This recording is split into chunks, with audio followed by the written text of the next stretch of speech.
A ton of videos. A lot of those investigations I've done live because, hey, when you do stuff live, there's no editing involved. What you see is what you get, and there's some pretty phenomenal stuff on there. So check them out. I think there's over 100 videos on one channel, and probably 70 or 80 on another one. Oh, so there's wow. a lot of stuff out there I've done. That was for numerous years now. I've put stuff out on those, and you can find links to all that stuff, my social media, my YouTubes, all on my website. Everything's on the website, too. And if you want to report a sighting or an encounter, on the home page, there's a place right there where you just click the button and send me an email and tell me your story. Oh, very interesting. Now, Dave, what advice would you give to somebody who wants to just start out on ghost hunting? What type of equipment do they need, and do they need to join a group, or what would you recommend? Well, I get that question a lot. I mean, I think first and foremost, you want to get with a group that's been around a while, who knows what they're doing, who can kind of mentor you and coach you a little bit. I mean, you need to learn the equipment and what it does, too.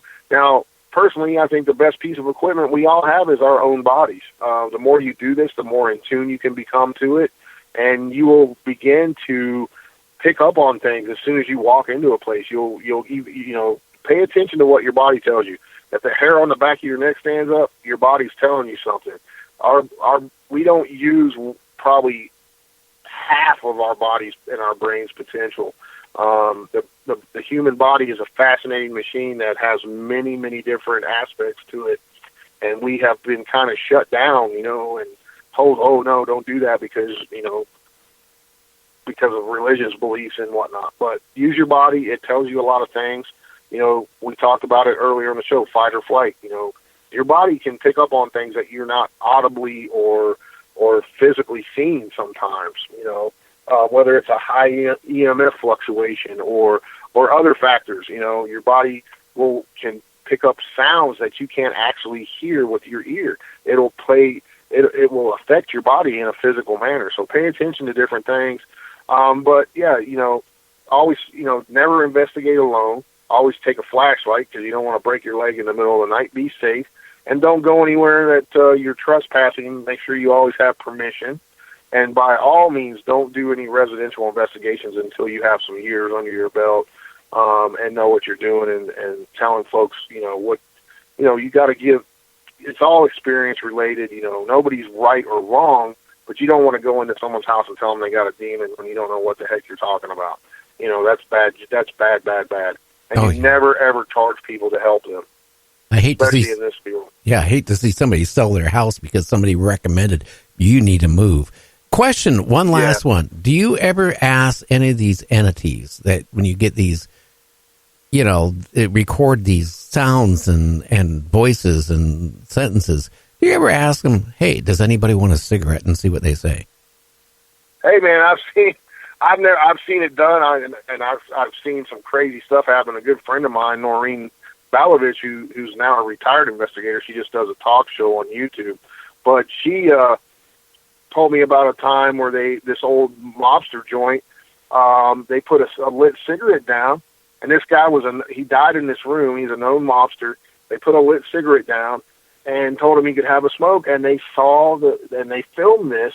They saw the cigarette, the tip of it lighting up and smoke coming out of it as if someone was smoking it. Oh, wow. And they recorded it. Yeah, so it was phenomenal stuff. And I've tried it and never had no results, but they did it and they filmed it. It was pretty amazing stuff. So yeah, some of these people don't know they're dead. Some of them can interact intelligently. In my book, there's two types of hauntings: an intelligent haunting where you can actually have a good interaction with something, and then there's residual, which is like, the old broken record. It plays over and over. And the same thing happens on a certain night or a certain time of the day, and it does the same exact time, and there's no intelligent interaction between you and whatever that entity or spirit is. So, yeah, there's some pretty fascinating stuff. Lots of groups out there and lots of investigators have captured many, many different things that are unexplainable. And, I'm just searching for a little piece of the puzzle myself. If I happen to find it, so be it. If I don't, the journey getting there is fascinating, and I love it. The one thing I will say, a friend of mine who passed away, Art Bell, we would have talks during the course of the month and stuff. I've known him for years. And John Lear was on his show one time, and John Lear tells Art, you don't want to go to the light when you pass on. That is a trick. You want to go towards the darkness. And to the day Art died, it bothered him because, seriously, it for some reason, he in his mind, he didn't know what to do. I mean, could it be a trick? Could you go to the light, could end up going to the darkness? Or if you step into the darkness, could it turn into the light? Well, that's one of those religious questions, that we all have. What happens when we die? Nobody really knows.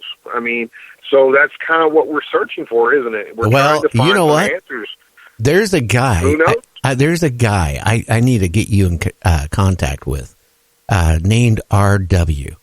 James, how many times did R.W. die? R.W. has died 7 times, and I keep telling him, quit trying to break the record. 7 times passing on. And I tell you what, he went through the tunnel and seen lights and seen, deceased family members on more than one occasion. Mm-hmm. So, you hear all these stories of NDEs, near-death experiences where people actually die and they come back. And I've heard both sides of it. I've heard people talk about how they went to hell and they came back, and they were told they needed to tell people, and then you hear the other stories of people, going into the light and they go through a tunnel and they see their loved ones waiting for them, and it felt so wonderful, and they didn't want to come back to their body, and everything. So I guess it would just pertain to, unless you have an experience like that, we don't know. We just don't know. All we can do is listen, and in reality, when we die, I guess we're all going to find out what happens. Until then, who knows? You just got to go with what your faith is and go from there, I guess. Oh, yeah. I tell you one thing. Hopefully I don't go to, the H place. Because ever since I watched that one film, Little Nicky, I don't know if you're familiar with that. You remember that movie called Little Nicky? I know what you're talking about, but I can't remember if I've seen it or not. Well, at one point, his father is the devil, and at one point, Adolf Hitler is in hell, and every day, James, what did the devil do to Adolf Hitler? He stuck a pineapple up his, rectum for punishment. You said it. Yeah, so hopefully I don't go to that location because I'm not into fruit that much. Anyway, hey, Dave, I just want to say thank you for coming on. I know it was short notice, and you're welcome to come on anytime you want because we can talk about UFOs or any subject. Yeah, I want to thank Dave, thanks too. Thanks for having me on, guys. I enjoyed it. Okay, my friend. Thanks, Dave. You take care, Dave. Absolutely. You too. Let me know if you want me on again. Oh, I definitely do. And James will set up a date for you. Okay. Thank you, sir. Okay. Take care. You're welcome. Have a good night. Night. Bye. What, James? Yeah. Yeah. You were excited. You were talking over me and him both. You know what? I get such a delay here sometimes. I think you're done, but yet you're not. And I'm like, what's going on with this Skype? I don't know. I don't know. It needs to reboot it, but I'm afraid to. Yeah, I tell you what. Guess what happened to me yesterday? I barely made it on, and then my computer, after it did the update, is working fine today because I went through and did a disk cleanup and all that stuff. But I tell you what, I would click on to play the bumper music, and I could count to 15 before it would play. That's some of the things that can happen. Or I have Skype updating. All of a sudden, I have the computer on all days. It's not updating. Get ready to go on the air. What's it decide to do? It clicks and starts updating on me. That could be a nightmare. Or my main server computer. The other day, before we went on air, it took an hour and almost 2 hours to update. And wow. I remember I was telling you, I don't know if we're going to be able to go on. because it was like 5 minutes before airtime, and it finally was finished. Yeah, you were sweating bullets, and it's funny you mentioned that like delay because I've been experiencing that the last couple of days. Worse today. I don't know. Maybe I need to redo the modem or something. But it's weird how because you hit it on the head, it's like a delay that, and I've noticed that. I don't know what's going on, but yeah, you were really white knuckling it there last night. Well, you might. I told you leave the computer on, but it's been on now for what, a couple of weeks. Oh yeah. I would maybe restart it tomorrow. Yeah, I think I will. Yeah, I think that would be a good move, and then maybe start your router again tomorrow at the same time. But tonight's been a good show. Dave, with his encounter about the Bigfoot, and again the screams, being flesh and blood, seeing it. His grandfather getting out the shotgun, a single barrel shotgun, and firing at it, getting scared. Grabbing the 13-year-old and picking him up and throwing him in the cab of the truck and getting out of there. I mean, what can I say? Scary. I'm telling you, I haven't known Dave very long, but he seems like a good guy. I've seen a few of his shows, and I actually seen the episode where I think it's called Fear the Woods, where it showed about him as, they reenacted him as grandfather. That was a scary story, I tell you. It's even scarier what he talked about, of course, but that was something else. Yeah, he was a good guest. I'm glad he was able to come on and such a short notice. Yeah, well, it sounds like he wants to come on again, so maybe the first week of April or so we can get him back on. Oh yeah. He's similar to me. Like he investigates all things paranormal. He's not just one thing, So that's good. And he's got a lot more stories. I know he does a lot with Mothman and other cryptids too. Yeah, and he's the real deal. There's the big difference between some people and other people. This guy has a lot of stuff. I mean, the time I carried him over even. I mean, he had a lot to say. I want to thank Barb, one of the very few people who could figure out how to get on chat tonight. I tell you what, while we were talking tonight, I had at least 100 phone calls through Skype wanting to ask questions, but I didn't want to disconnect you, and I thought if I disconnected you to take the call, then who knows what would happen. But it was really a lot of action tonight. And people on Messenger, my phone is dead again.